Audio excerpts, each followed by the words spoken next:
শুক্র, যার নাম শুনলেই আমরা কিন্তু আনন্দ পাই, কারণ আমাদের জীবনের ভোগ সুখ ঐশ্বর্য ধন সম্পত্তি দিয়ে থাকে কিন্তু এই ভেনাস।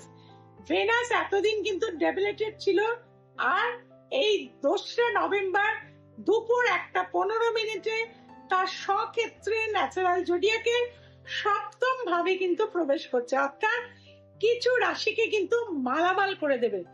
মেষ রাশি মেষ লগ্ন প্রচুর অর্থ ইনকাম, বিয়ের যোগ কিন্তু হবে। মিথুন রাশি মিথুন লগ্ন ক্রিয়েটিভ ওয়ার্ল্ডে ভীষণ সাকসেস পাবেন। কর্কট রাশি কর্কট লগ্নের নতুন বাড়ি গাড়ি হওয়ার যোগ সৃষ্টি হচ্ছে। তুলা রাশি তুলা লগ্নের তো কথাই নেই, যেটাই চাইবেন ধন সম্পদ ঐশ্বর্য পাবেন। মকর রাশি মকর লগ্নে নতুন কোন জব কোন ফ্ল্যাট কেনার কিন্তু যোগ থাকবে, এবং কুম্ভ রাশি কুম্ভ লগ্নের ভাগ্যের একটা পরিবর্তন হবে।